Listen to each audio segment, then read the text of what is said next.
Let's talk about it now, man. Scarlett. All right, we're the Israelite School of Universal Practical Knowledge. We start out at 1 West 125th Street, Harlem, New York, under Command and General Yohana. I'm also at 5000 Mataza Pa. Be holding down tonight's class, which is the scripture breakdown class. So if anybody has any questions in the chat, go ahead and type them in. If you want to chime in, go ahead and chime in. And of course, inside the classroom, we raise our hand to do anything. So y'all see the title, Christianity, Homosexuality in America. I need that. And I think it'd be fitting that we start the class off. Marab Mashad. Is that they got the tablet? Make sure they turn the tablet down. Yeah, take that out there. So take me to Revelations. I'm gonna start at Revelations 11 and 8. All right, that's where I'm gonna start.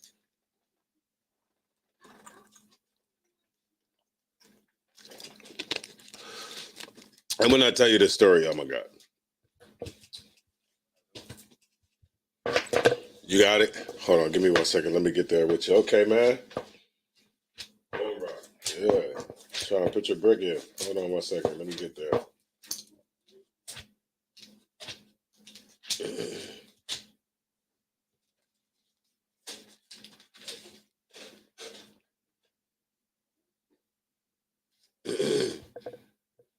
Give me 1 second.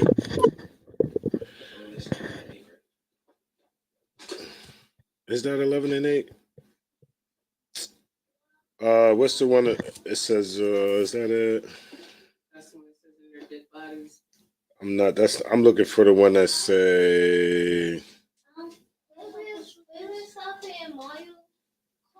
Which one is the one that say, "Come out of her, my people"?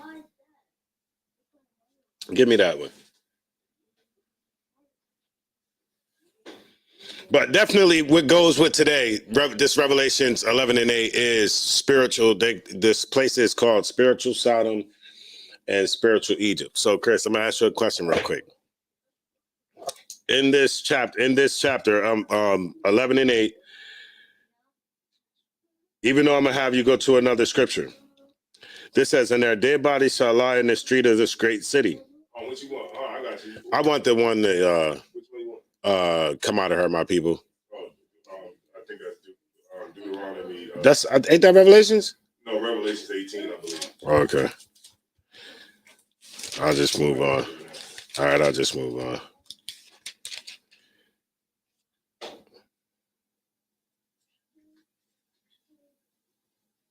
It's Revelation 18 and 4. 18 and 4. Okay. And we can yeah, he got the mic. He all right. He good. Revelations 18 and 4, Chris.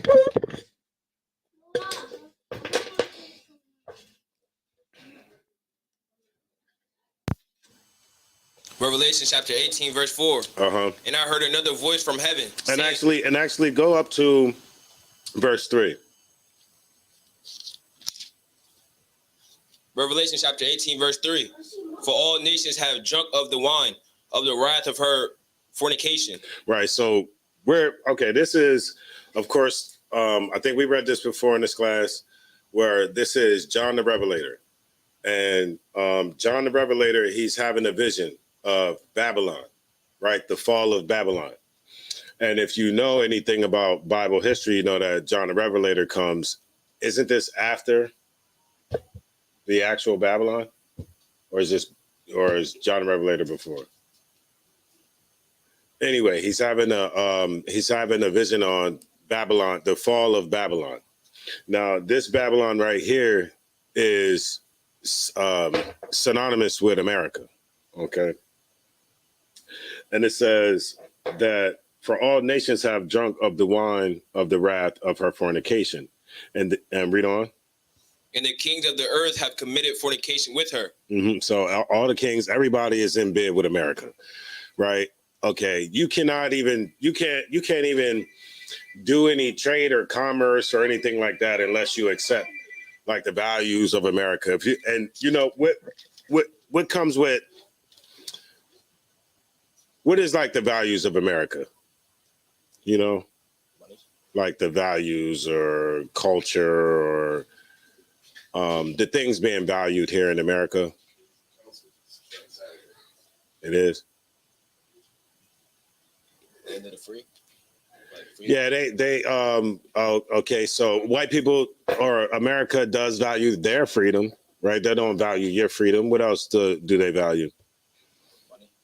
They value money, they value their lifestyle, right? And part of that lifestyle is the homosexual lifestyle, right?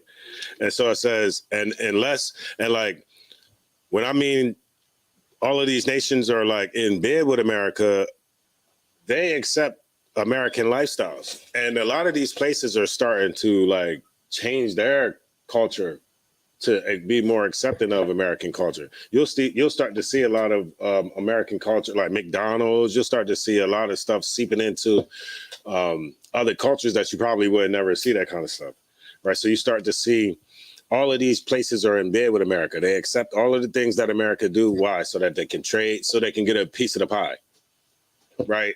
What country was that? What country was that, right? That it was like, you ain't going to be able to sell these bananas if you don't accept. It was like homosexuality, or if it was like the people, the president was like, no, we're not accepting homosexuality or something. And then they wouldn't allow the country to trade. I'm not sure if it was Jamaica or something like that. Don't get me wrong. Don't quote me on that. It was one of them Caribbean towns. They wasn't accepting like the customs of America or something. They said they wouldn't. They said they wouldn't allow something there, and because of that, you know, they get, what is that, embargoes or tariffs or something like that. They was getting banned from their products coming up out of that country, right? But all of these countries have committed fornication with America. Read on. And the merchants of the earth are waxed rich through the abundance of her delicacies. Right, and everybody who's in bed with America are wax rich, meaning they have money, right? They come to America. If you're in bed with America, meaning if you are Confederate with America, right? You're Confederate against the Israelites, but you're in bed with America. You come and you wax rich. How do you wax rich? America will allow you to come to the black neighborhood and set up as many businesses you can set them up on every corner if you want to. They don't care. You know what I mean? As long as you are understanding that black people are slaves and treat them as such. And so because of that, they have got rich. They have waxed rich. Read on. Verse 4. And I heard another voice from the heaven saying, come out of her, my people, that ye be not partakers of her sins. And America, Babylon is fallen. We have a song that we sing, right? And it's called Babylon is Fallen. And when you understand the song Babylon is Fallen, and when you look at if you're able to see what's going on in the earth today and apply it to the Bible, apply it to reality, right? Apply it to what's going on now, you can see that Babylon is falling. It's just like any other so-called great nation that was up and running, popping and all that, and now you see it no more. That's what's going on with America. And before America falls, we all got a chance to get ourselves together. You understand? We all got a chance to get ourselves together. One thing that I do see is I do see black people making an effort, right? We could be doing better, but I do see black people trying, right? Well, some black people. I do see some black people trying, but I do see a big majority of us still being hard-headed. That's the crazy part. Even with everything that we be saying, everything that we be teaching, everything that they can see in the Bible, everything that the kids must have ran to the door, everything that they can see and what's going on in the earth today, a lot of people still just want to be hard-headed. But Christianity is going to be the death of black people. If you do not get out of the Christian church, it's going to be the death of you. And if you do not put the rod down, man, I'm going to tell you, it's going to be the death of you. I was in school, right? So remember I told y'all that it's a homosexual and there's a tranny in there. If I could, I'd just take a little bit. Yeah, I just had words. And so, right, and so, you know, already, I'm like, man, what the hell going on in here, right? And so, the dude got a sex change in there, and you know, they said one of the they said for transsexuals, right,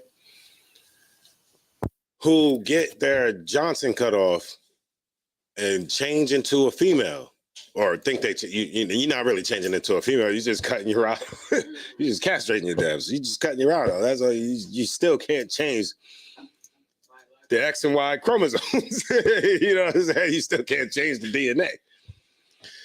So this dude cut the joint off and was in there showing the girls in there. You know what I mean? Showing the girls in there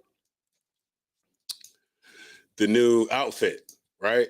And man, that ain't gonna lock through the door. That ain't gonna lock through the wall, man. That's just 20-foot wall, man. But anyway, so yeah, but the crazy thing is, instead of the sisters in there, because remember I'm telling you, it's all black. Instead of the sisters being like, what the, like, nigga, like that's a mental illness. They like, oh, that's. I'm like listening, like, oh, that's cute, and all that, you know, acting like, oh, like they're like, man, y'all condoning this, right? And then that was that. But then there was and then the other dude, right? And one thing about homosexuals, they always got something to say, don't they? Like they always talking. They don't never shut up. Like just shut up. You know what I mean? Teacher might ask a question. He start talking. Nobody in the class can even really hear what's going on, but he just talking and just in his head, he just know what the hell he's talking about. And you know how if the teacher don't say, "Oh yeah, that's right," such and such, and build off of what you saying, they just be like, "Yeah," and then, and then go on with whatever they was. It's time for you to just be quiet, right? But anyway, so we found out that he was dressing up like a woman on the weekends. Cause one day I was like, damn, just cut your whole beard off. You know how people be looking weird when they cut their whole, mustache and everything. And so he cut his mustache and all that stuff off because that's what he was doing, trying to, dress up and drag on the weekends. And so this was happening for a couple weeks, right? And then all of a sudden one week he came in and it looked like he was beat up to me. Right? It looked like he was beat up. Now I thought he was beat up. Now I'm gonna tell you, I seen the eye fat and all that. I know I seen the eye fat like that. So I was like, punched him in the mouth or punched him in the eye. And he was like wearing glasses to cover it up. I'm like, damn, man, what you got going on, man? And so, it was like he had got in a fight and everything. So I'm thinking that this whole time, this dude had got into a fight. But really, he slipped up and had told the girls what happened, right? He was like, now I'm dealing with this STD, assault. And so they, what, right? Right. STD, what you talking about? And come to find out, he ended up telling them that he was doing his drag and doing whatever he was doing and got a hot shot from a man in his eyeball. And then I was like, now that makes sense. Good. Now that wasn't a fat eye because somebody punched you in the eye. That you had STD in your eyes. Gonorrhea in your eyes, syphilis in your eyes, man. What the hell is America coming to where we will allow a man to do that? Where that's socially acceptable. And we call that. Right. The most of the black women in the class are very accepting of it. And this dude got an STD in his eye, man. Look, man, I mean... He got an STD in his eye. Grown ass man. Homosexuality. Try to say like the other community. Yeah. Kind of what kind? They've been trying to switch it up. The other community. Yeah. Right. We know what you're talking I mean, that's what he goes by. You know, that's what he calls himself. You know, that's like literally that's what he goes by. Or no, okay, I see what you're saying. I see what you're saying. But as far as like the title he goes by, as far as his gender, he goes by transsexual, like man, pansexual, whatever. A pansexual is pansexual, like anybody, right? Anything and anything. Pansexual is everything, anything goes. That's this kind of guy right here. And he came into school like that, man. And I'm like, come on, man, what are we doing? Oh no, oh Lord. Oh, no, you ain't coming up in here with no STDs in your eyeballs. Nah, I was in school, you know what I mean? We're talking about how Christianity is going to be the death of you, man. And homosexuality will be the death of you if you do not, just put that stuff down, right? You still got a chance to get yourself right, right? We're reading the scripture how Babylon is falling, and it's definitely falling. And we just encouraging brothers and sisters to get right, get with the program before, it crumbles over top of you or whatever. So y'all know, y'all know what happened in Judges, the 19th chapter? Dealing with homosexuality? Somebody give me Judges, the 19th chapter.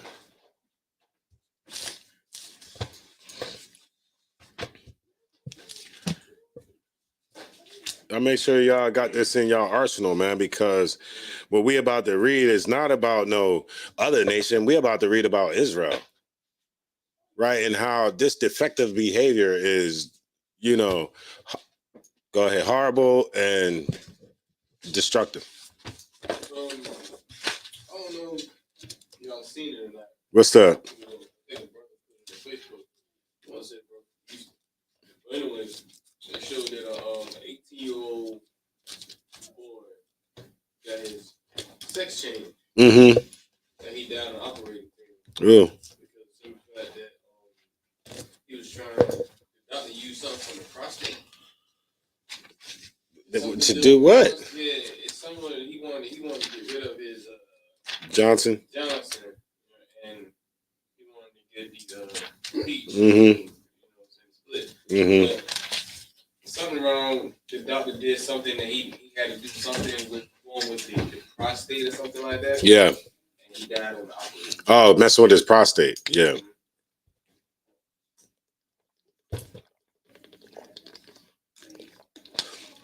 If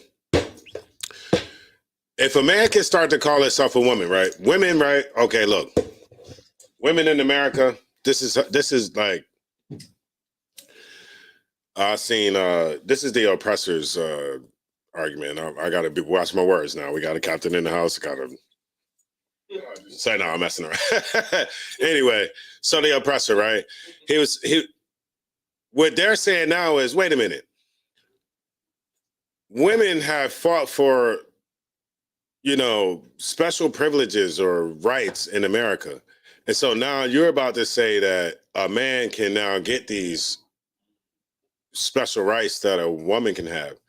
So then now we just need to just repeal everything. Like, that's crazy. That's crazy for a man to even think that that's acceptable.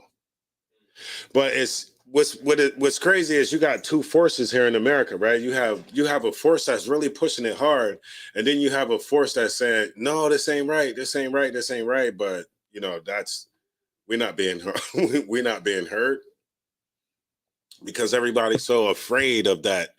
Everybody's so afraid of that other force. That force is big right now, man. That force is so big. They literally arguing that stuff in like colleges. How are you arguing that it's more than one gender? I mean, more than two genders. How are you arguing?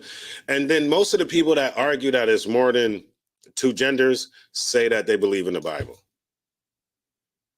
So if you say that you believe in the Bible, then and you believe that there's more than two genders, then you understand that then the Bible's wrong, the Lord is wrong, whoever, all of this is wrong because it said man and woman made he them. It didn't say man and woman, he, they, whatever they be, all them little whatever they call themselves, man. That's all that stuff is too confusing. Right here. Speak on the Christian church and why they're a detriment to us is because they teach that we shouldn't judge. Mm-hmm. And that's what stands out when they don't read like fully into, that you should judge, but you have to judge righteously. What they say, not according to appearance, but whatever. So they're teaching not to judge, and so they're allowing homosexuals in the church. You know, a big reason why they allow homosexuality, for one, because of their homosexuality, right? You know, his lifestyle. Most of the pastors are homosexualists. But then, if they started speaking about homosexuality, man, look, imagine how many people would leave that church. Imagine how many people will leave that church. It's a lot of homosexuals in that church. I'll go, and I have my nursing. I'll find it for you right now in my nursing books because I have an extra set of all my books here.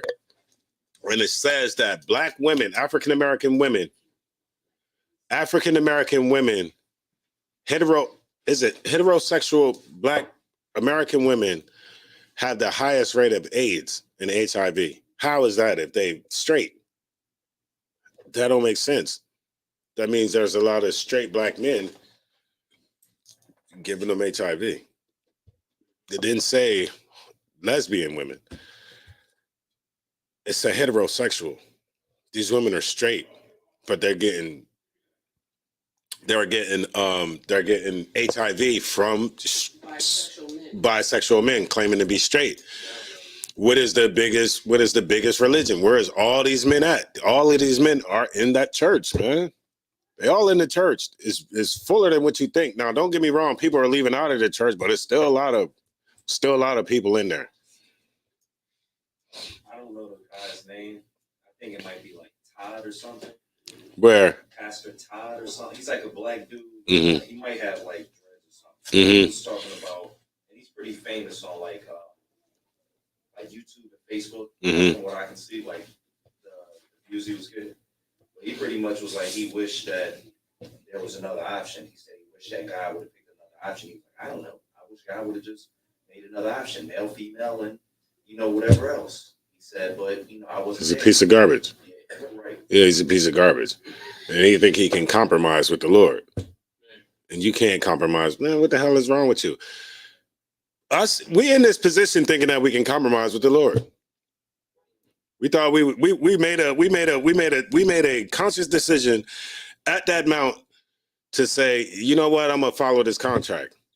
And the whole time we've been trying to compromise. You know what, but I try to look for some little clauses or something. But it says right here, it's not what go in the mouth.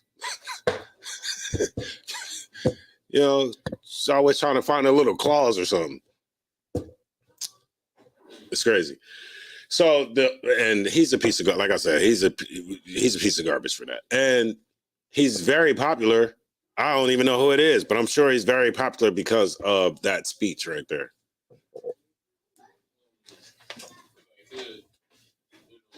Uh-oh. Like how America is like a mirror image of Sodom and Gomorrah. Mm-hmm. Very. The type of things that was going on in Sodom and Gomorrah. Mm-hmm. The Lord saw fit that it had to be destroyed. You know what I'm saying? Mm-hmm. So it's following the same footsteps. Same exact footsteps. America is everything bad that like all the it takes a bit of all the effed up nations that's in the scriptures, man. It takes a little piece of all of them. You know what I mean? But for sure, Sodom, right? The scripture, what was that we went to at first? But we didn't finish breaking it down. It was Revelations 18:4. Remember, it calls this place spiritual Sodom and spiritual Egypt. And it calls it spiritual Sodom for the homosexuality that's here, right? For the deviousness that's here. And also it calls it Egypt because of the slaves that America has, right? It has the Israelites here. So Judges 19, we're going to start Judges 19:1. We're going to have Kohal started off in the back. If somebody has the mic, go ahead and give Kohal the mic. Paraboff in the building. I think I seen you on the road earlier, Paraboff, but you was driving kind of slow. I came, boom, you know. I looked over, I said, man, I think that was Paraboff. On I-95, you was on 95 coming down today? You didn't go down 95? I know that was you, Paraboff. You didn't get off on like Delaware Ave or nothing? This morning. It was like around my skin, it was like school time. I was like, that's Paraboff, man. But when I thought I was going to say something to you, I was up here and you was back there.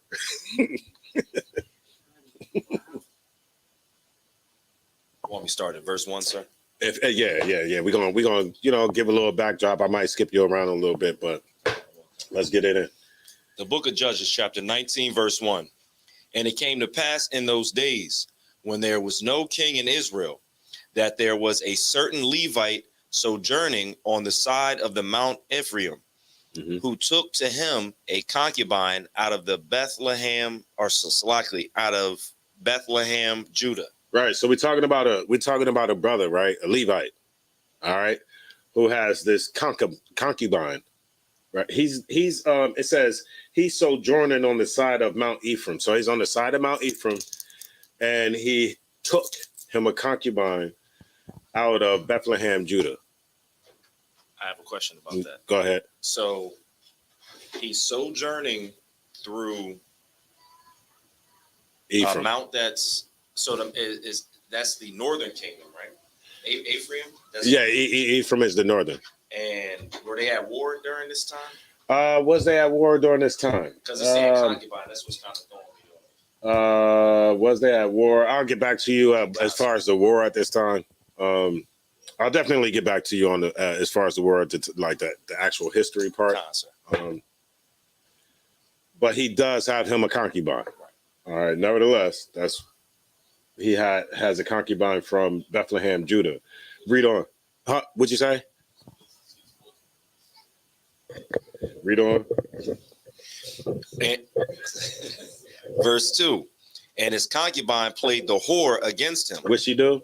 Played the whore against him. One more time. Played the whore against him. Okay, so she played the whore against him, right? This is going to be very important. Okay, read on. And went away from him unto her father's house to Bethlehem, Judah, and was there 4 whole months. Right, so she left him. Right, she left him. She went back to her father's house in Bethlehem, Judah, and she was out of your house for 4 months, according to the scripture, playing a whore. So read on. Verse 3. And her husband arose and went after her to speak friendly unto her. He did what? To speak friendly unto her. This Negro did what? He went to speak friendly unto her. Right. What is he going to go do? Please, baby, come back. Please, baby, somebody bring me home and give it to me raw. We got sisters in here, but they hardcore. We good.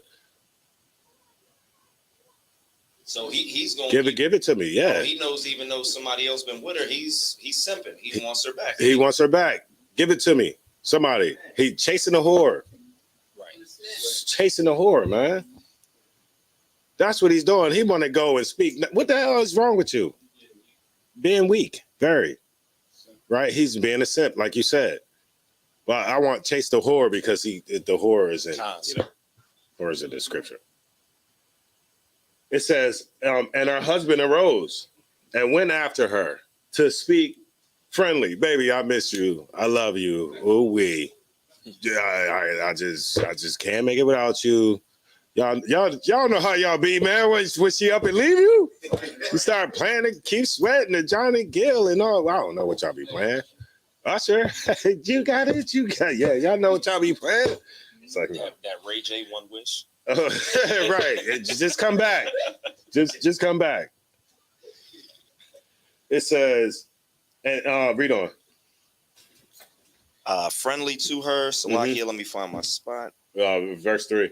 To speak friendly unto her and to bring her again, having his servant with him. Right. And he wanted to do what? Bring her again. Bring her home. And he got his servant with him. Right? He's not by himself. He has his servant with him. Go ahead. And a couple of asses, and she brought him into her father's house. Right. So he got his boy, or he got his servant, and he got a couple of asses, a couple of donkeys, and okay, he makes it to the crib. Of course, we know that because she's bringing him into the house. Go ahead. And she brought him into her father's house, and when the father of the damsel saw him, he rejoiced to meet him. Mm-hmm. And his father-in-law, the damsel's father, retained him, and he abode with him 3 days. Mm-hmm. So they did eat and drink and lodged there. Right, and his father-in-law, which is her father, the damsel's father, retained him, meaning kept, retained something. So he kept him, and he abode with them 3 days, and they ate and drank. And they lodged there, right? Same thing you would do if somebody came to your crib, right? You're going to make sure a brother good. Verse 5. And it came to pass on the 4th day, when they arose early in the morning, that he rose up to depart. And the damsel's father said unto his son-in-law, comfort thine heart with a morsel of bread, and afterwards go your way. Right. So remember, he already chilled 3 days. So now this the 4th day, he get up, he ready to go. But the father-in-law like, just chill. Just eat something real quick, a little morsel. Just, go ahead and eat something. Comfort thy heart with a morsel of bread. And afterward, you go ahead and bounce after you eat something, man. Just go ahead and chill. Right? Go ahead. Verse 6. And they sat down and did eat and drink, both of them together. Mm-hmm.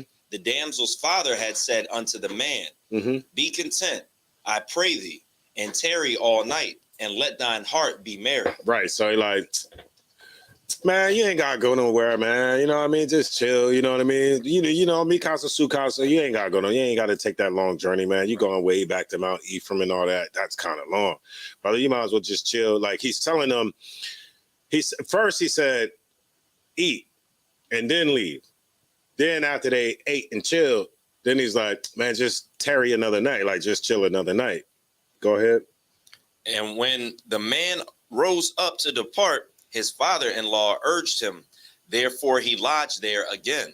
Mm-hmm. So he just keep getting him to stay there. Right. Night or this extra night. Go ahead. Verse 8. And he arose early in the morning on the 5th day to depart. Like, man, look. It's the 5th day. It's 5 days. I only planned on being here 3. Right. But this dude didn't drag it out to 5. It's time to go. Right? Wake up. You know how y'all wake up? Man, you wake up, I'm ready to go, man. It's been long. I'm sitting up in here sleeping on whatever he got me sleeping on. It's time to go. I'm ready to go home. I can't do nothing with her in here. It's time to take her home, right? Time to go. Read on. Salakia. And the damsel's father said, Comfort thine heart, I pray thee. And they tarried until afternoon. Mm-hmm. And they did eat, both of them. Mm-hmm. Verse 9.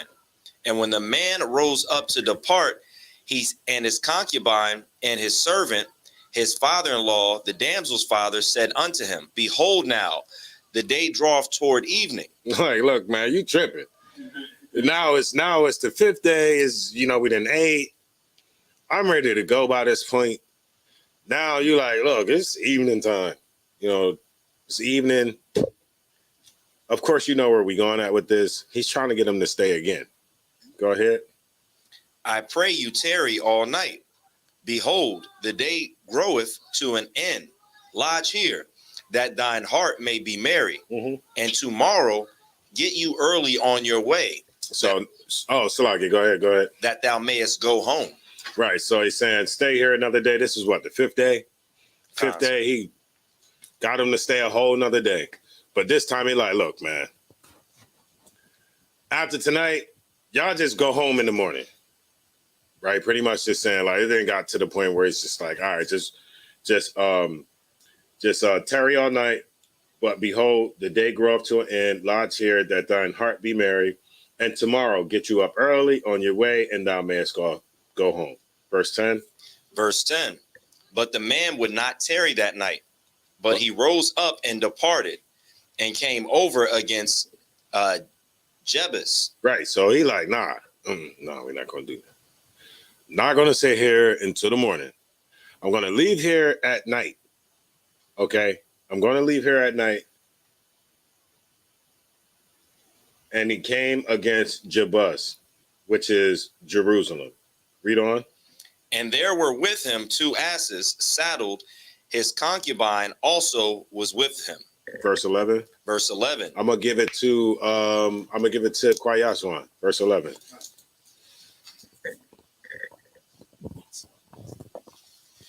And when they were by Jebus, the day was far spent, and the servant said unto his master, Come, I pray thee, and let us turn into the city of Jebusites and lodge in it. Right. And when they were by Jebus, the day was far spent. So it's the day is gone. And the servant said unto the master, come on, man, look, I pray thee, let us turn into the city so that they can chill, right? Because they 9 times out of 10 tired, man. Look, come on, man. Tired, we walking and all that. Read on. Verse 12, and his master said unto him, we will not turn aside hither into the city of a stranger. Mm-hmm. We're not gonna turn aside. We're not gonna go into the city of a stranger. Right? We're just gonna keep going. Go ahead. This is not of the children of Israel. It's not what? This is not of the children of Israel. This place is not of the children of Israel.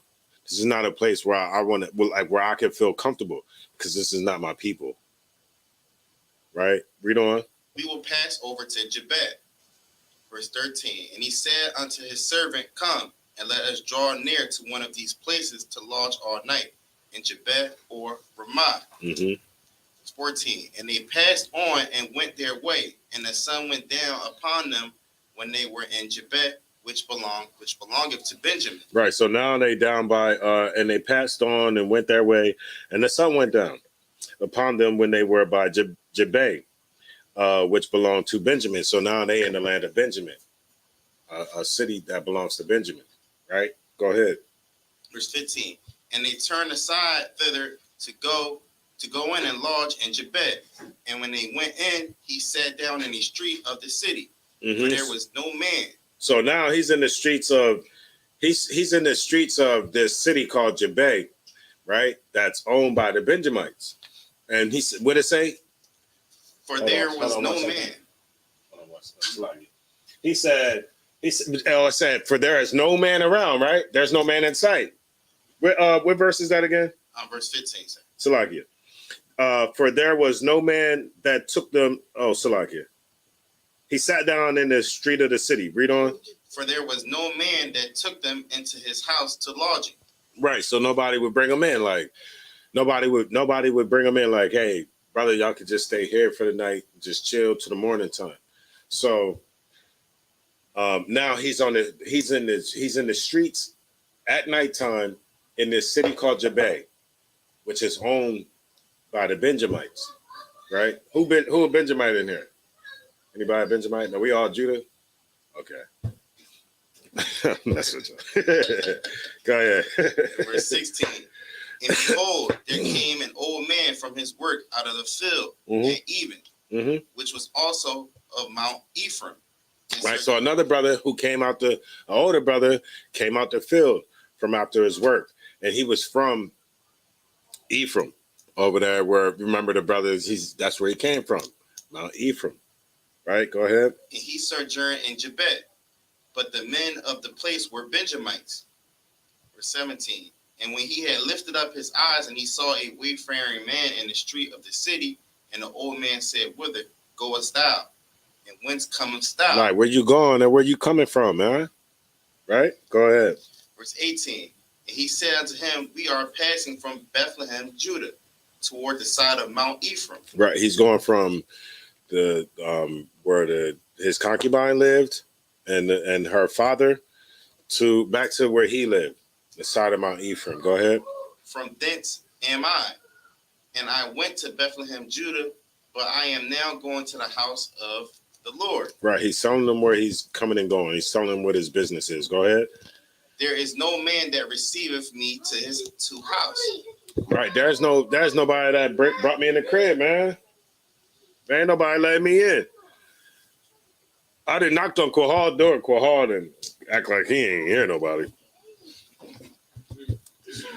While you come, the lights was on. Then you see the lights go off. Like nigga, I see the lights go off. Taziad ain't answering the phone. Golly, man, y'all brothers doing me dirty, man. Ain't nobody trying to take me in, right? And so that's what he's telling this older gentleman. That's what he's telling the older gentleman. Read on.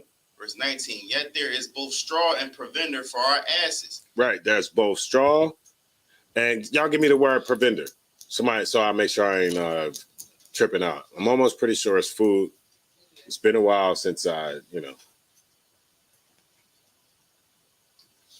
me what the AV and the SV node and the heart do, and I got you, but provender. Food. That's what your Bible say? How I say? Where they got the dictionary in there? Oh, you wrote it on the side? No, when it has a T, then you can go to the bottom of the scripture and it says that part. Oh, food. Okay, and that's what y'all got, brothers got? Okay. So we got, there is both straw and food for our asses. Read on. And there is bread and wine also for me. Mm-hmm.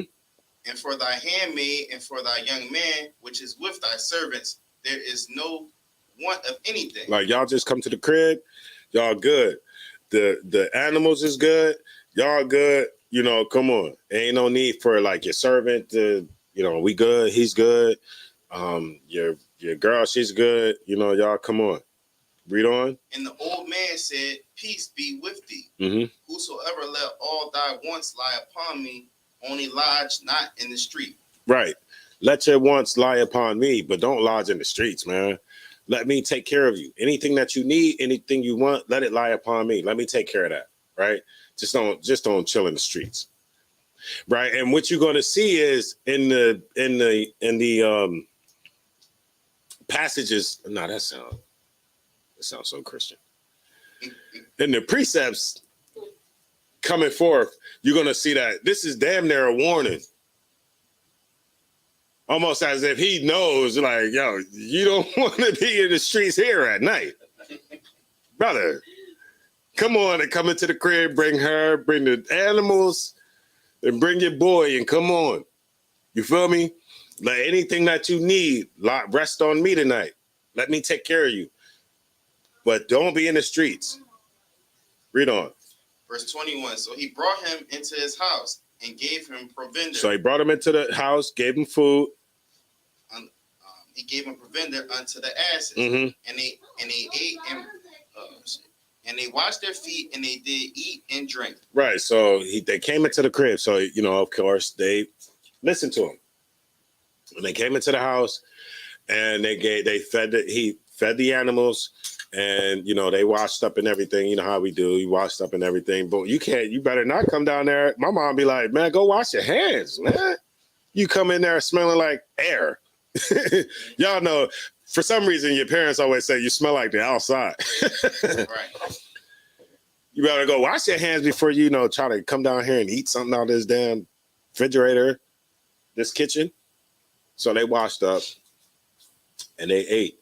Read on. Verse 22. Now, as they were making their hearts merry, behold, the men of the city, certain sons of Belial, Mm-hmm. beset the house around about. Y'all give me Belial. Somebody give me Belial. Y'all got the Blue Letter Bible? Oh, go ahead. Another question. Uh-huh. We read earlier something about making themselves merry. Is that saying like they was having a drink? Yeah, like drinking, like you know, making yourself merry, having a good time. You know, most of the time drinking does is included in that. Yeah, you know how we do, man. You know what I'm saying? There's nothing wrong with drinking.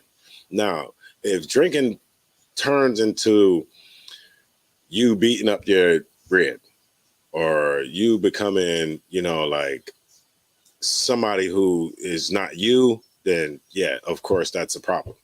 And it's a problem that needs to be dealt with. And we have you can get counseled. All right, you can come in, you can get counseled if you feel like you have a problem. You got it, Belial. That's a brother, right? Well, when I looked it up in the Blue Letter Bible, it says Satan. Maybe I have it. No, if you go to the Blue Letter Bible, you have to definitely not Satan. Hold on, 1100. I got y'all. Y'all give me 1 second, cause you know I got this.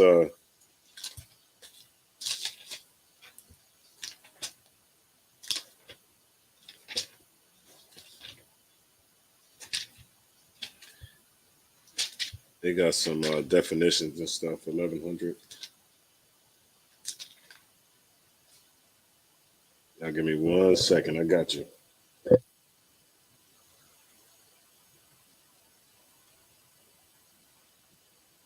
It says, and this is, I'm almost pretty sure this is still the Strong's 1100, H1100.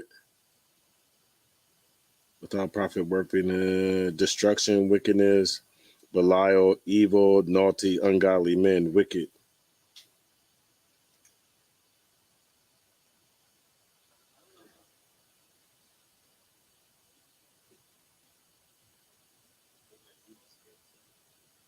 We say, definitely not an evil spirit.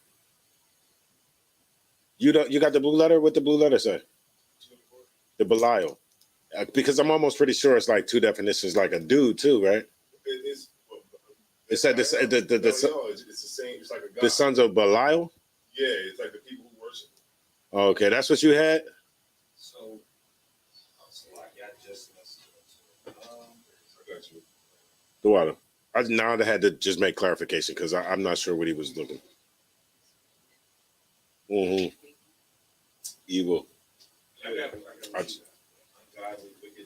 Uh-huh. That's what you got. But is that from? And I just wanted to make sure because I want to make sure I give it to y'all correct. Strong's H1100. I got it from the exact. The wicked men and all that stuff, right? So it's called Sons of wickedness. You know. It's like, you know, like worshiping Satan. Like, you know what I mean? Like the people like worshiping other gods. You know, that's allowed by all. But you know what I mean? Like, by all, Belial is just another way of saying it. come on. You know what I'm saying? And so where we verse 22. verse 22. Now as they were making their hearts merry, behold, the men of the city, certain sons of Belial, right? Certain sons of evil. Read on. Beset the house round about, and beat at the door, and spake to the master of the house. Now, what's going on here, y'all? You damn right. That's trouble. Somebody give it to me. Break it down. What's going on right now? It sounds like somebody knows that those men from out of town are in there. Mm-hmm. And I want to speak frankly, but it sounds like some booty bandits. Because you know the topic of the class. So yeah, they surrounded the house. Right. Some evil men, right? It says the brother stopped that. It says now, so they were making their hearts merry, man. Say we chilling. You know, like Charles say, man, hey man, we chilling, man. You know, hey, say man, say, hey man, we chilling, man. We drinking, you know what I'm saying? Hey, say. And they chilling. And then men of the city, these are men from the city. Remember the old man said, hey man, let me take care of you other night. Don't sit up. Salaki. Yes, I just read it in Zondervan. It's like sons of Satan. Sons of Satan. Yeah, like people who Come on. Christians. Come on. Damn right. Give him a hand. Good analogy, right? You got you. So I these, just so these weren't Benjamites then? no, they were They Benjamites. were Benjamites. Yeah, they were Benjamites. Right. This is look, and that's why I love the Bible, because it shows you the good, the bad, and the ugly. And you learn not only from the good and all the everything good, but you learn from the bad too. Right. And this is after the Lord destroyed Sodom and Gomorrah. I was just gonna say, and it's calling them something bad too. Mm-hmm. Like it's not showing them in a good Right. light. Like Egyptology shows that type of Thomas. disgustingness. Yeah. It's calling them sons of Satan. Sons Right, of right. It's you know what I mean? That's a good point too. We learn from that too. This is how we know not to be that, right? So they chilling. So these brothers, you know, they chilling, man, like anybody would do. You have the right to do that. And the old man already knew, you know what city you live in, man. Y'all happy, y'all from what? West Philly? Right. Which yeah, I know where y'all from. And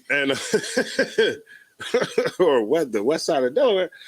And so you know where you from. You know the caliber of people that, you know, live in this neighborhood. And so he told them, remember I said this is almost gonna be a warning to them to get in the house almost for safety. Right. And so you see that now these men come and surround the house. This in the city, certain sons of Belial beset the house round about and beat at and not only did they set the house round about, they like this. Says they beating at the door. Not only that, because that almost like, okay, you know how like you're like, oh, maybe they don't know we in here. But then it's like knock, knock, knock, knock, knock. Now we gotta do something. Now it's like, it's real. Like something, you know, we gotta do something. You know what I mean? Read on. Saying, bring forth the man that came into thy house. With the days, read it nice and slow. Saying, bring forth the man that came into thine house, that we may know him. Somebody give it to me. Give it to me, bro. Why you come? What's going on? Why you come? Man, damn, I knew I should have went home. I know that's how they feeling right now. But give it to me. Give it to me. What's going on? What happened is in this house. They're trying to see what he's about. They're trying to do Yeah, something for him. right. Right. They acting like they and you know. They trying to know him. Yeah, Noah means what? Sex with him. Sex. Right. Straight up. Booty bandits. Didn't Mary J say he had the booty bandit gangers? What'd he say? He said, man, I called a booty bandit. What'd he say? On Fab. Yeah, he said, I called a booty bandit gang on you. Well, I was like, whoa, pause. Big double, triple pause. What are you talking about? This is who we talking about. He just came right out with it. Bring him out. Bring that man. We seen it. They was off in the cut. You know how you just out. You know how like you may think that you're the only person outside at night, but there's somebody else outside at night that see you. And they seen him, right? And they seen him. And they knew that this old man brought some people in here. And one of them, you got it. This like reminds me of like, when my brother go and see Shorty out of town, you know what I'm saying? He go see Shorty outside of town. And he ain't from around there, but He ain't from around there. Other brothers know like, Mm-hmm. went over to Shorty crib. Yeah. Yeah. Yeah. You what did he say? He ain't from 63rd, but he over on old block. Yeah. Of course, you live in the projects and you gotta come there. Woo! You gotta go there to see her? Good night. Kwayaswan. And how many times have a brother went there to go see her? Knowing damn well you ain't got no business over there. He said, man, bring him out so we may know him. So y'all already know what that means. These men want to have sex with this guy that the old man is like hosting, you know, and like the old man wants to, he wanted them to come with him so that he can take care of them. You know what I mean? And so that they would be okay. But there's always a force. You know what I mean? There's always this, man, there's always something out like trouble has a funny way of finding you. Right? And this is trouble finding them, right? And it says that we may know him. Verse 23. I'm gonna give it to you. Ready, Chris? Verse 23. And the man, the master of the house, went out unto them and said unto them, Nay, my brethren, nay, I pray you, do not so wickedly, seeing that this man is come into mine house. Do not this folly. Folly, right? Folly is like foolishness, right? Do not this, man, look, man, what you about to do is foolishness. But this is how you know that these was Benjamites too. He said, look, brother, don't do this, I pray you. I don't do, like, he's like, and the man, the master of the house, right? This is the old school brother, right? He said, went out unto them. He went out to them. Like, imagine how much heart that takes to go out and be like, you know, like fight for somebody. I know how much heart it don't take because I know when I was up in Rikers Island and I'm not even in no gang and people thought I was in the gang, right? When I got up north, people thought I was in the gang. And the dude that I was with that was in the gang, you know, we sharing war stories. I'm thinking he gonna stand up, and guess what? He didn't. He was about to become an anorexic. Hey, he ain't eating no more or nothing, right? His orders is to do whatever he's supposed. His orders is to cut me. His orders was to cut me. But instead of him just being real, like, look, man, he ain't got nothing to do with no gangs, right? He from Delaware, that, you know what I mean? Everything, whatever is everything, that ain't got nothing to do with gang culture or whatever. He just decided not to eat no more. He didn't go there. I'm like, yo, man, I started calling him Anthony because I'm like, yeah, I ain't calling you a murder because I know something up. Definitely ain't calling you a murder. Yo, man, what's going on, man? I noticed you ain't eating. Notice you ain't going to breakfast. And he was like, oh man, I'm good.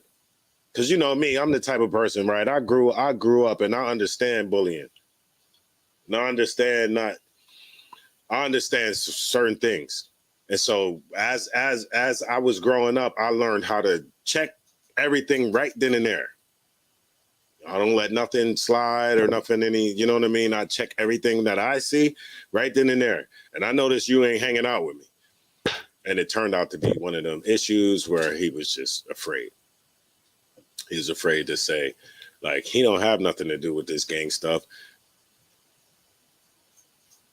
Whatever. And guess what? If he would have did that, ain't nothing that nobody could have said to Anthony without both of us. Boom, bow, woo, woo. You know what I mean? Because, you know, that's how loyalty. Which is, you know what I mean? But he didn't do that. And then guess what happened? Everybody, I remember, and I'm sidebar. I'm on the yard. I'm playing basketball. For one, they didn't know that the people that came up from Rikers Island was like, we got your back, twin. Because I already established a good relationship with the people that came up with me, other people that came up with me. I'm on the yard. About 5 or 6 of them come up to me and say, you know what? And I'm already getting ready in my stance. Like, you know, you got to keep some hands up or something. You know what I mean? So you just, you know, you got to. Right? I can eat, you know, whatever. So anyway, they ended up, it's a misunderstanding, yada, yada, yada. If you didn't know why I'm saying twin, because I want whatever. And so it was a misunderstanding. After that, they started beating that dude up every day. They started beating him up every day. You know why? Because he let it get to the point where we had to squash it. That's how effed up that gang culture is. And they started beating him up every day. And then so they beating him up every day. I'm good now. I'm straight. And so they beat him up every day. They beat him up. Boom. Oh, man, they just dropped your boy. Hey, don't come tell me. What you telling me for? He ain't right for me when the time was, you know what I'm saying? Y'all know what I'm talking about. Right. Anyway, his stay there was bad. His stay there was horrible. Mine was all right. But what's going on right here? Where we at? 23? 24? The guys circle the house. They're knocking on the door. They're like, look, we want to have sex with this dude that you brought in there. The older man that owns the house comes out and says, look, brethren, nay, I pray you don't do this. Why am I telling you, I pray you don't do this? Because if you do this, you're committing a sin. Brother, you know what I'm saying? I pray you don't do this wickedness. Like, this is somebody who genuinely cares about Israel and is like, nah, I don't. Like, most of Israel just be like, man, as long as they ain't doing it to me. Most of Israel just turn their back. How many times have Israel turned their back while they see something going on? But this brother, like, nah, man, I can't let you do this, man. For one, I can't let you commit this sin, and I can't let you commit this sin against another. You know what I'm saying? What are you doing? What's going on here? I pray you do not this wickedly, seeing that this man is coming to my house, and do not this folly, right? Don't do this foolishness. Chris, you got it. Verse 24. Verse 24. Behold, here's my daughter, a maiden, and his concubine. Them I will bring out now, and humble ye them, and do with them what seemeth good unto you. Look, man. Now, this might be too real for some of y'all. Might be a little too real for some of y'all. Might be a little too real. But he was willing to give up his daughter. And and the concubine. Like, look, man. So it's almost like the lesser of two evils. But he was even willing to do that. Like, look, here's my daughter. You understand? I mean, at least if you have sex with my daughter, she becomes your wife.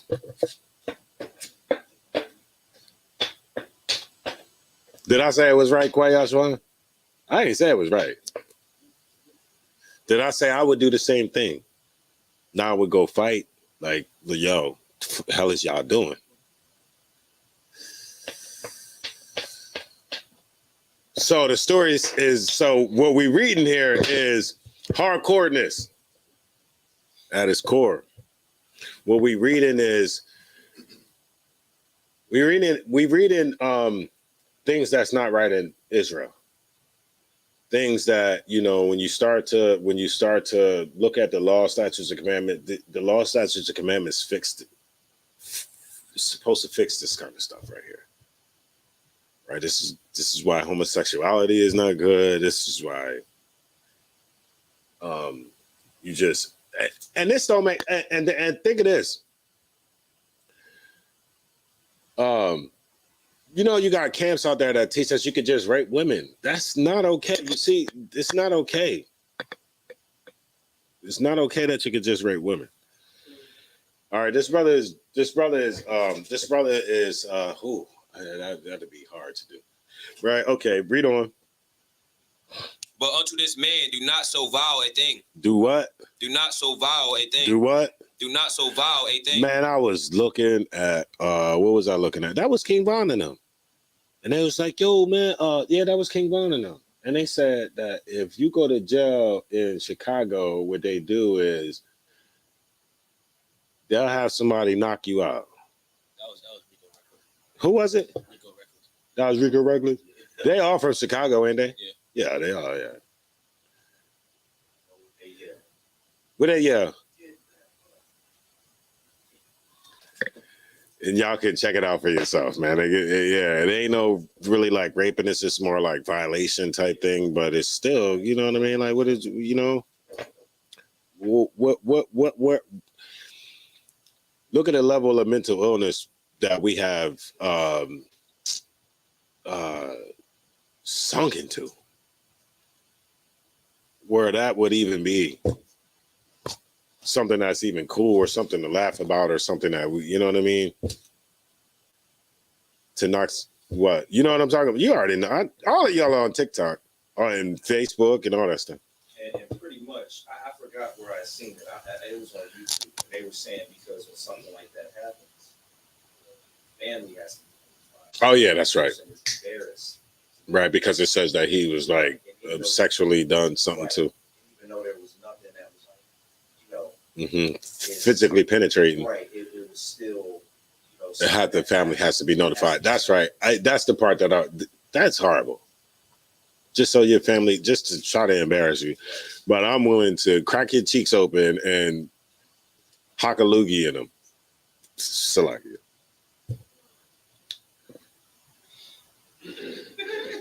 How about it? How about it, Grosala?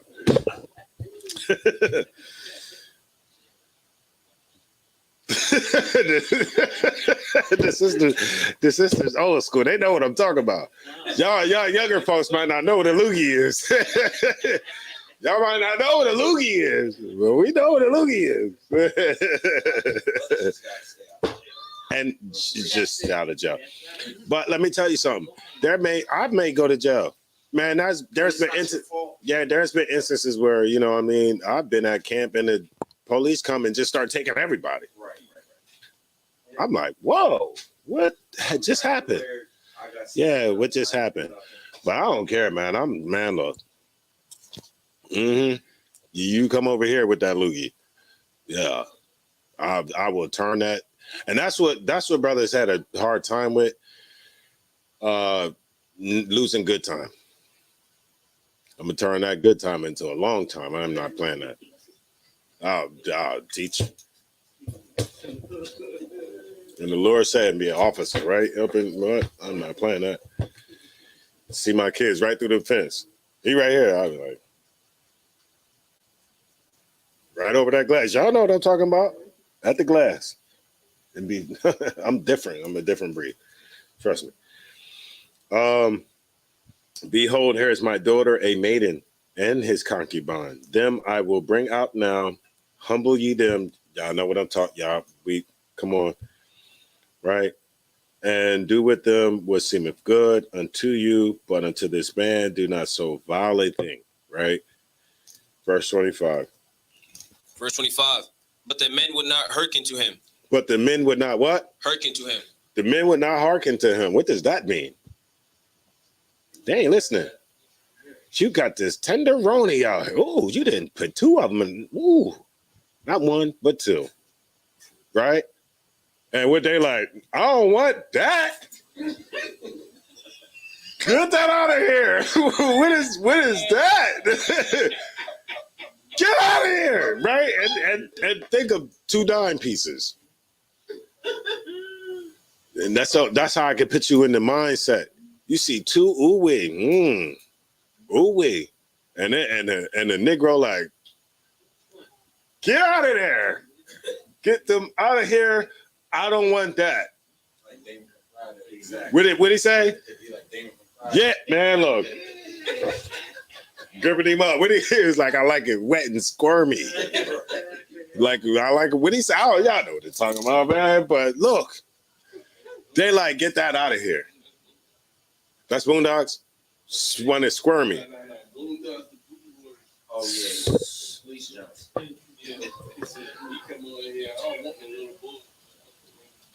These brothers, like, these brothers, and imagine, and what are they showing you? They showing you that homosexuality, brother, is a horrible demon.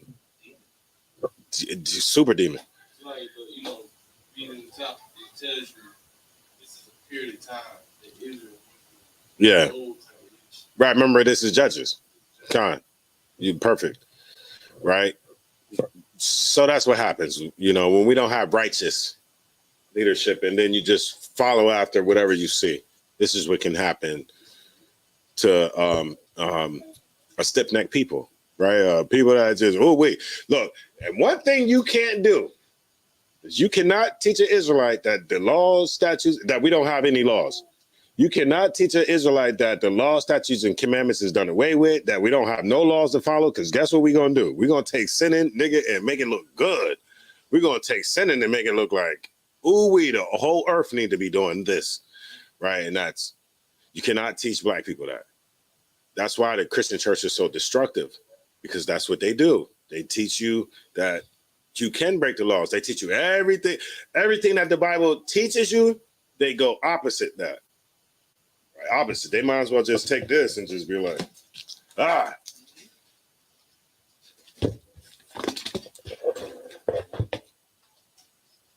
These brothers is like, get that out of here. Bring that man out here. That you know the one that you brought in there. We know who it is too, but you bring that one that you brought in there. They ain't talking about the sermon. They talking about the brother with the concubine. Him. You bring him in there. No, bring him out. Read on. So the man took his concubine. Hold on. Where you at? Verse 25. Verse 25. Started from the beginning. But the men would not hearken to him. Mm-hmm. So the man took his concubine and brought her forth unto them. Right. They was mad. They ain't want to listen to they ain't want to listen to him. So they brought the concubine, right? They brought the brothers red. Read on. And they knew her. And they did what?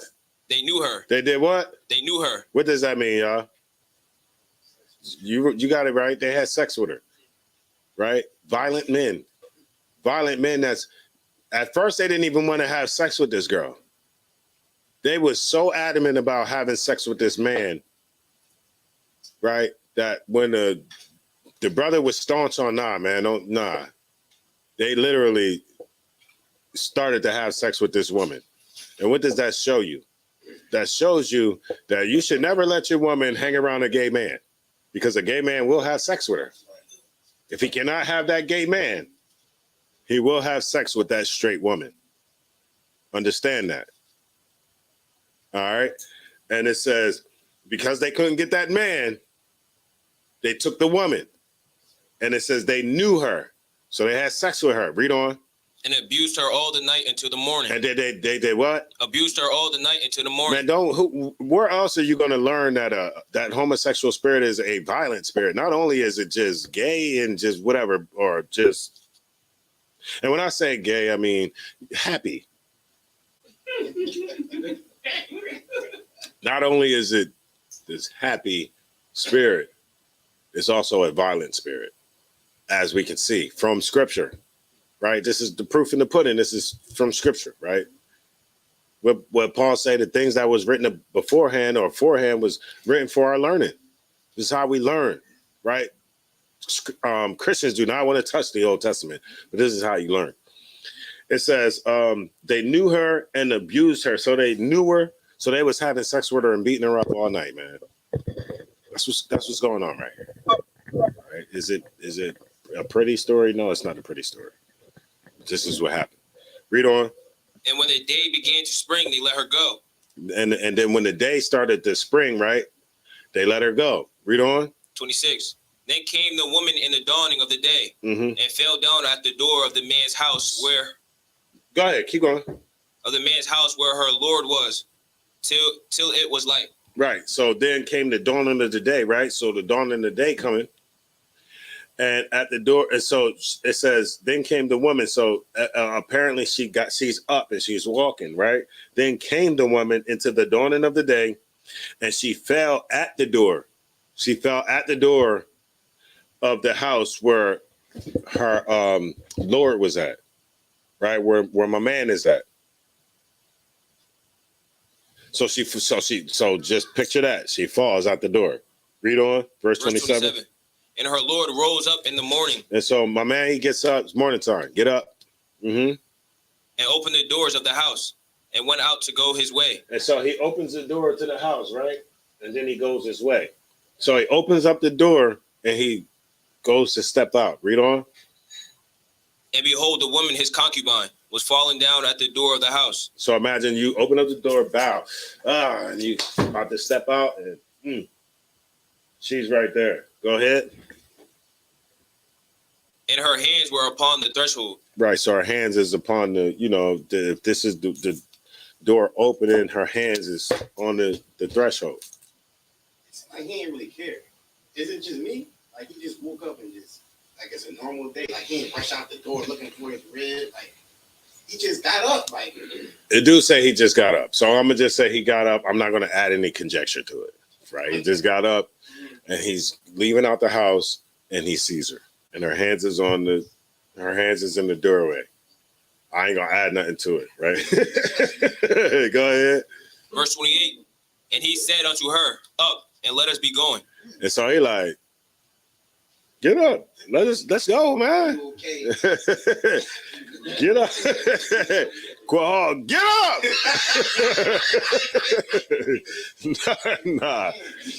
Like up. Come on, let's go, man. Read on. But none answered. Guess what? He ain't hear nothing. No reply. None answered. Read on. Then the man took her up upon an ass, and Then the he man picked rose her up. up. He picked her up. Ooh, she ain't moving.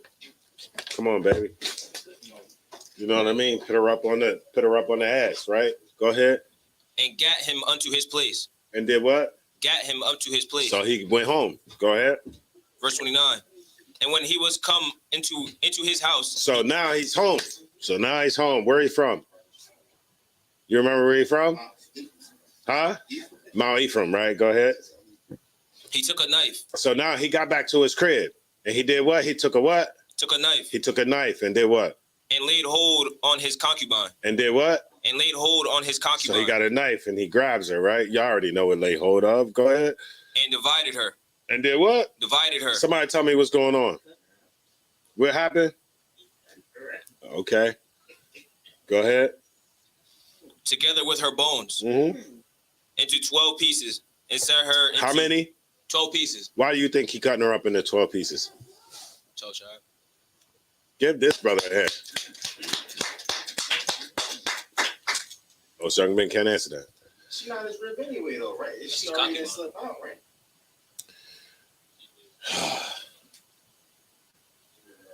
There's a big moral of the story. Right. The moral of the story is he shouldn't have never went chasing behind her anyway.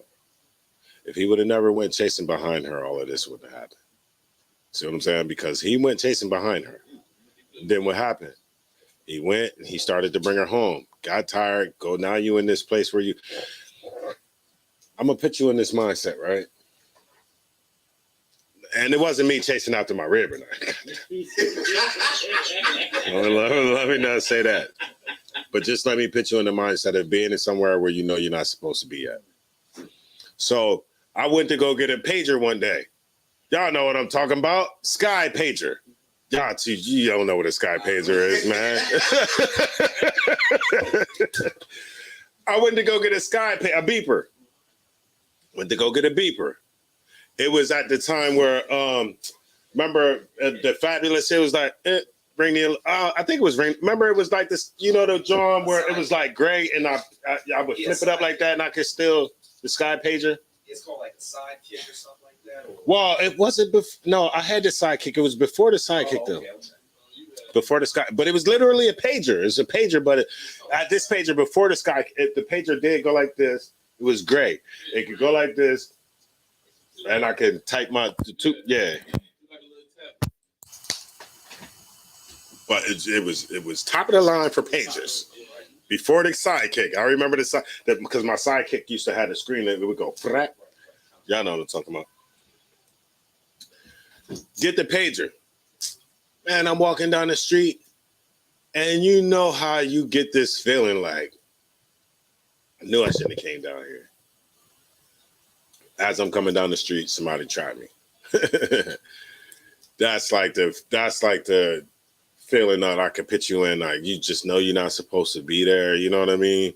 And I'm walking past this dope hole, and the first thing somebody asked me is that your wife or is that your girl? Or is that your bitch? Yeah. And y'all already know me. Y'all already know, man. You know what I mean? So y'all already know how that situation went. Yeah. crazy situation, but you know you was in somewhere where you wasn't supposed to be, and that's just one of these situations right here. Had he not went chasing after this girl, he would have not been in this predicament. She would have not been dead. All right. And then I think one thing brother might be missing is that, you know, like a concubine didn't have like this. She didn't have the same rights as a wife. She didn't have the same rights as a wife at that time. And so technically, so technically she wasn't his wife technically because she was his concubine, but she was still lawfully bound to him. Right. Verse 29. And when he was come into his house, he took a knife. Wait, you didn't write that? Want me to read it again? Go ahead. Read it again. And laid his hold on his concubine and divided her together with her bones into 12 pieces. Cut her up into 12. How many of y'all can do that? I seen brothers can't cut a lamb. Brothers be afraid to cut that lamb. You about to cut a human body into 12 pieces. Brother go up there to get that lamb and be like, I'm going to show you how, brother. Hey, I'm going to show you how, brother be. Hey, I'm going to show you how, brother be. Hey, my man, he be like, get him right.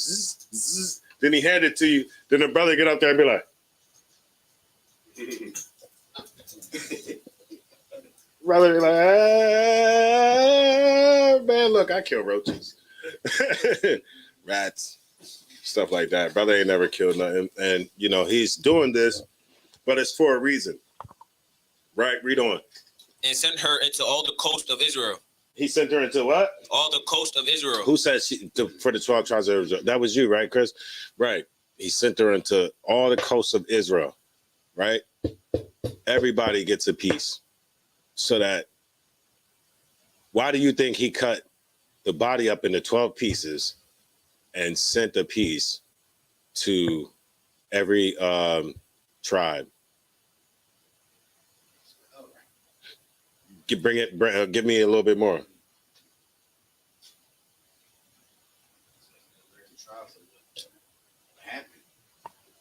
Alert the tribes to what happened and what else. Give me a little bit more. You definitely on the right track. He's alerting them to what's going on. Why is he alerting them to what's going like? It's almost like I want to keep saying, bring me home, because you're right on it. But give me a little bit more. Why is he telling them that? Why is he alerting them?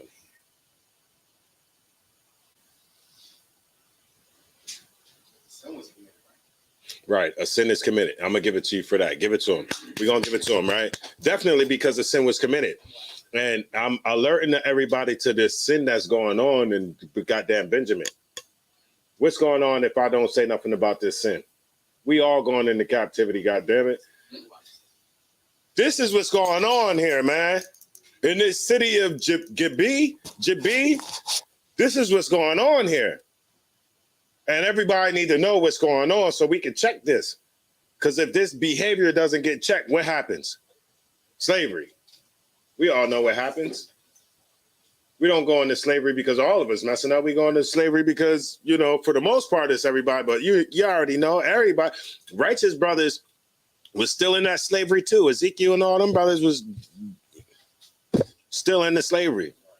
Jeremiah, who else? What do you say? All of them. And that's what these brothers is. That's what's going on right here. Look, man, we got an issue that we need to deal with. That's the issue. Sorry. You got it. Go ahead. No, that's the issue going on. What's that? No brother or sister is pointing out the issue. Right. Nobody's willing to cut up them 12 pieces and send them to everybody and say, "Look, man, look what's going on in West Side. These kids are being molested. Look what's going on in Philly. Kids has been. Look what's going on, man." Everybody just like this, turning the blind eye until it's your damn kid. Until your kid come home and you wonder why your kid got all these goddamn problems or having problems in school. And then when you finally get down to the bottom of it, somebody didn't touch them or somebody tried to touch them or something like that. Christianity teaches us as a nation as a whole, black people, teach black people to basically turn a blind eye and don't say that at all. It keeps you in the weak mind. Straight. You already know. They don't allow you to raise issues about things that's going on. How long R. Kelly been doing this? Mm-hmm. Oh man. You know what I'm saying? Yeah. What's the other one that's out there? What's the other pastor that died? Eddie Long. Eddie Long been doing his thing with kids for a long time. Everybody knows about it. Mm-hmm. Everybody knows. Like no big pastors like they have bodyguards. Mm-hmm. Yeah, bodyguards and people watch over him and stuff like that. You know what I'm saying?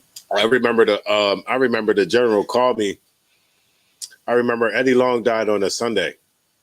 That's weird. That's crazy, right? Eddie Long died on a Sunday. Ask me how I know. Because I did a camp on Saturday. This was in Florida. I did a camp and we was talking about Christian pastors, and you know, I'm like, the Lord gonna put these pastors to death. And I specifically mentioned Eddie Long, and then he was like, God damn, priest, you know what I mean? And then that happened like the next day or something. So I got a call for a general on that. So if you catch, like, say, you catch a man in the act of messing with his child, and you kill that man, are you still breaking the law? If you okay, are you talking about as far as in America? No. You possibly could go to jail. Well, I'm not saying like going to jail, but just Lord wise. Lord wise. If you are restraining somebody in the heat of the moment and say like his neck break or something like that, I don't think that you would be. No, I don't think that. Are you saying like you know, like that's going to count against you? Like, you know, you're going to come back and be a quadriplegic or something? You know what I'm saying? Like the Lord going to punish you because that happened, because you killed somebody? Nah, we need more people to do that. You know, if you see a kid getting molested, somebody is trying to, you know, harm a kid, you in the hood and you see somebody trying to harm a kid, do what you got to do to get that dude up off of that kid. The kid is precious. Remember, those kids belong to the Lord.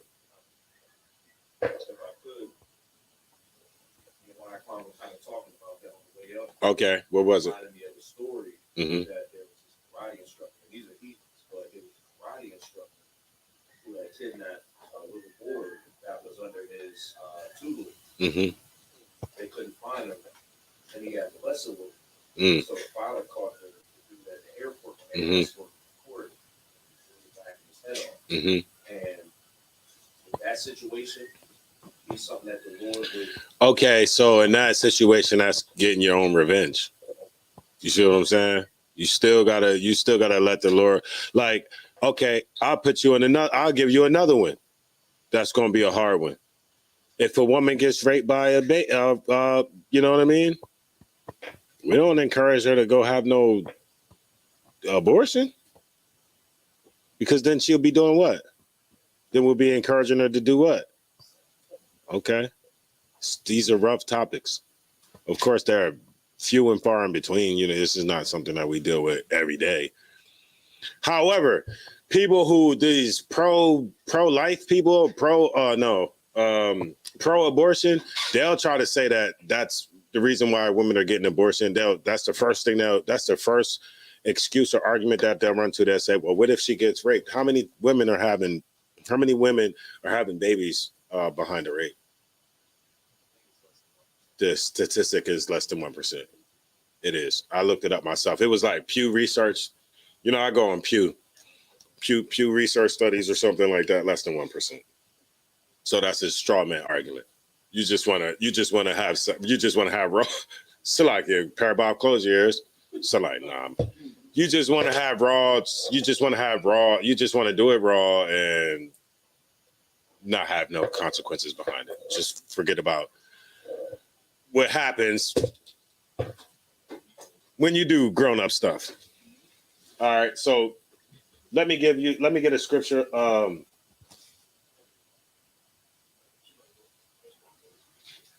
We finished on that, right? And if y'all wanna read more about it, y'all go into chapter 20. Y'all go into chapter 20 and read, like, the story continues. Of course, we don't have enough time tonight. It's 8:30. And I got an exam in the morning.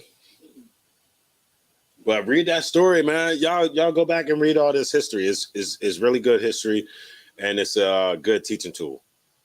Right? This teaches you about homosexuality. It is horrible, and it's not something that we accept in Israelite community culture.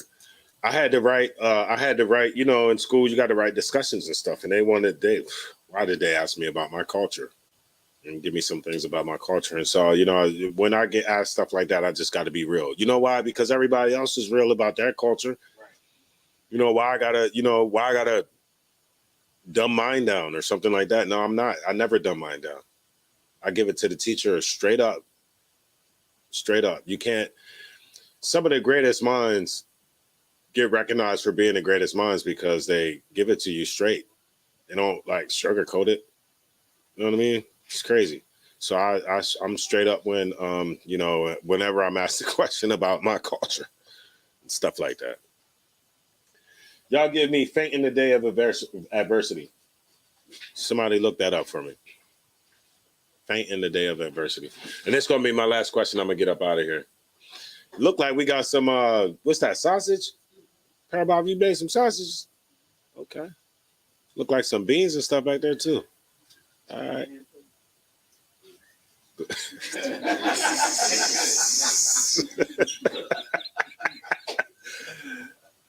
Yo, like, Israel crazy, man. We can't even do nothing, man, without, you know what I'm saying? I was just still with that. I was like, That's what I was thinking in my head. Like, I was literally thinking glizzies at the same time. I said glizzies.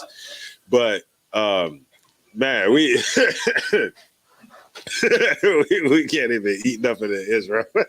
We can't even do nothing in Israel without saying pause.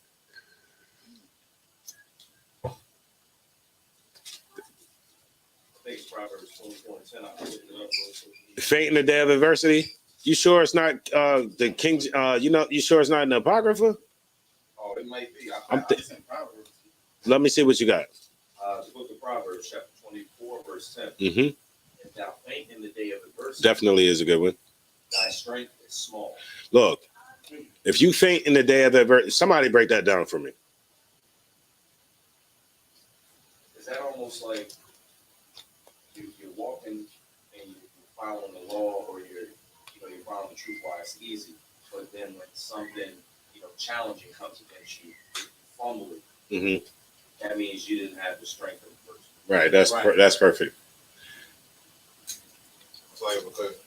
right. Yeah, that's right. Yeah, give it to him. That's what's up. So Job would be the perfect story for that. As far as But Job didn't faint in the day of adversity. Remember, he realized something, and then that's why Job did, and he started to. But remember, Job got it right. He realized what was going on, and then remember, Job got everything back tenfold, tenfold, something like that. Want me to tell you let me give you an example who folded in the day of adversity. Peter. Remember when they said, hey, wait a minute. That nigga looked like he dressed just like one of them Hebrews. You see him? He got that headpiece on right there. He got them braids and shit. And yeah. And remember, Peter was like, nah, I ain't. Remember, Christ said somebody's going to deny me 3 times before the cock crow. For the chicken crow. And remember, that's when Peter understood that he was weak in the day of adversity. Say that John the Baptist. Definitely. Of course, and that's it. That's one of them ones that, that topic comes up every year.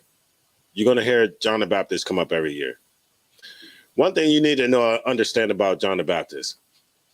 Did John the Baptist baptized Christ? Yes or no? The way I remember it, yes. He baptized Christ. When he baptized Christ, did he know who Christ was? He knew who Christ was. So why the hell is you asking me who the hell I am when you get in jail? Why are you asking me this? Because now your little adversity that you going through, you had, oh, ye of little faith. You see what I'm saying? And even I don't even know why we even have that argument about John the Baptist. That's one of the dumbest arguments I hate having every year. But nevertheless, we still got to have it, because guess what? New people are coming to the truth every year. So y'all start to hear this stuff every year. even if he knew who Christ was, he should already know he was in jail if you follow him. John the Baptist was just a weak brother. It's just no question of it. It's just no question. I don't even know why we argue about it. You know, they said John the Baptist was in the truth. He wasn't. If he was, he wouldn't have did what he did. Sir, would you consider that a snare? What's that? A snare for Christians because they believe in the water baptism. Would that be considered a snare? It's definitely a snare. Okay. They still do the water baptism because they're under John's command.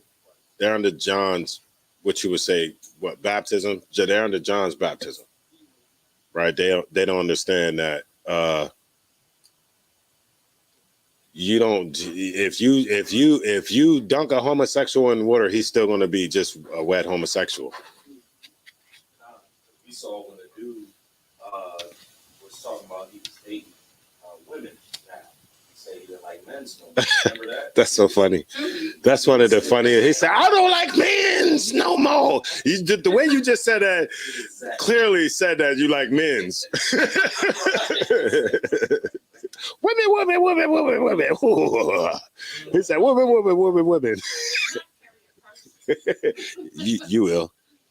You will. Every time you talk, you got S's at the end. That's funny. Yeah, everything got an S or a Z. What are you talking about? Men's no more. He said men's. Who says men's? That's not even a word. Not even a word. If you say that, it's homosexual. Remember Living Color when they would do the reviews? Yeah, like hated it. And I ain't about the 2 snaps and all that, right? Because they see how they got Nate. Nate was walking across the goddamn. Nate was like, remember Nate did that dance? No, but I keep hearing about it, but I never got Nate did that dance. He said that. It was like boom, boom, boom. Why would you do that, across? Why would you get up and do that? I gotta show it to my brother. Oh, why would you get up and do that? That's nah. Not gonna get up. For real? Oh Lord. Well, in due time, people always see. In due time, people always see. What scripture was we holding? We were on Proverbs. Oh, in the day of the fainting, and I'm almost pretty sure that I said I was gonna get y'all out of here. Could you read that one more time? The book of Proverbs, chapter 24, verse 10. Mm-hmm. If thou faint in the day of adversity. If you faint in the day of adversity, what does faint mean?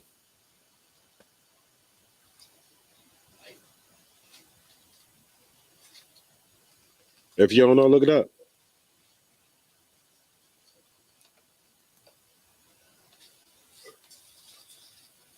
I could have swore I know that was one on the Apocrypha. I know I'm not tripping. Oh no, that's it.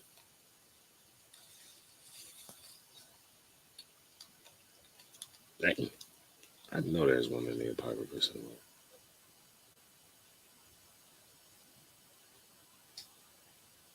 What is fate? Mm-hmm. Now, so if you fall weak in your little day of adversity, your little troubles that you go through. Read that again. Out of one time. The book of Proverbs, chapter 24, verse 10. Mm-hmm. Thou faint in the day of adversity, thy strength is small. Then you weak. That's what that means. Your strength is small. Don't matter how big you are. Don't matter how small you are. Your strength is small. You could be 6'5", whatever Tazai one way. Go in the gym and lift up, you still weak. If you can't say the oppressor is the devil that the Bible speaks of when it comes time for it, you know. If you can't say interracial marriage is not, you know, it's the Lord hates interracial marriage. If you can't say that, you weak in the day of it. You know, when it comes to time. You see what I'm saying? You know, I remember one time I'm on the podium. And I'm on the podium that, you know, y'all brothers, we got a podium. And, you know, we'll give it up to, you know, Captain Tazaiwan and Tashiam, right, for getting that done. And we have a podium. And you'll notice, you know, when you're on the podium is way different than, you know, just standing on the ground level with everybody. It's something different about being on the podium. And it's something about you being on the podium, and it's going to make people come up and ask questions. And so the question was asked, well, I hear what you're saying. Well, what about my friend? She has a white daddy. Why'd you have to ask me that? You the seed of your father. Bring it out. You the seed of your father. You know what that yielded me, though? I got one of these in the face. Whoosh, a drink. I'm on Miami Beach. Got a drink in the face. Woo, the dripping off my nose. I look down like this. Dripping down my nose. It was dripping down my nose. And in that quick instant, okay. You'll notice one thing about me. Okay. When you say something that's going on, I can think up here. In the instant, I'm like, in that quick one little millisecond, I'm about to start speaking again about how that's just, you know, a little bit of what Christ went through. And if I can suffer a little bit of what Christ went through, ooh-wee. Before I could, look, I thought that quick millisecond, before I could even open up my mouth, she was a millisecond before me. Woo! She hit me with the second dose. She hit me with the second dose. She doused me the second time. Whoosh. And the story as goes, I ended up having to pay a $200 fine to the school. Anyway,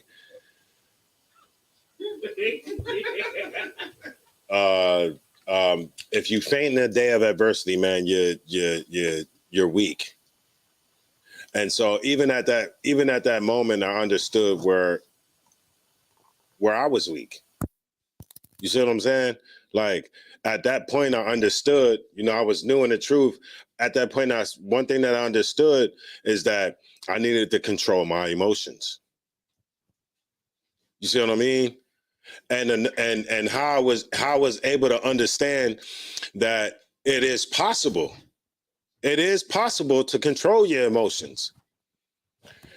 Because one of the generals had came to me, right? One of the generals had came to me and wiser than I am, and was able to pull me to the side. We was all eating, right? We all eating. We down in Florida. They came down. We all eating. And he pulled me to the side and he gave me a story. He gave me a story of something that happened to him. And then when I got a chance to hear the story that happened to him, I'm looking at my story like, what is you doing, nigga? You know what I'm saying? You came off the podium because somebody threw a little bit of drink in your face? Brother told me about when somebody threw the Pampers, you know, pee. Stuff that's way worse. Pee. Sputum, spit. And you have to maintain your discipline until you get relieved to be able to go now.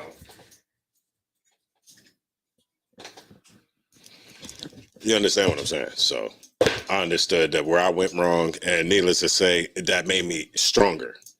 And that tightened up my discipline So now when you see what you see at camp, that didn't come from just, you know what I mean? That didn't just come from, I just passed the test and just jumped out there and became that.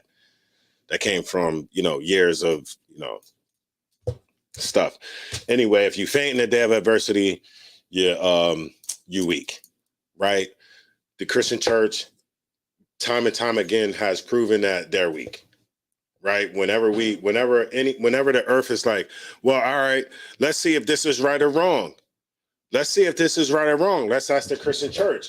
Instead of the Christian church saying, yeah, no, it's wrong, they'll say, oh, it's right. The church is moving in a new direction. So instead of them, having the cojones to say, no, something is wrong, they will never tell you anything is wrong. They'll always tell you everything is right to not piss anybody off. And with that being said, unless we got anything in the room, I think we solid here. I'm gonna make sure I get that for you as far as the history. You remember the question that you asked? I got you about the, yeah. And with that being said, I'd like to call up Precinct Captain Tazaiwa.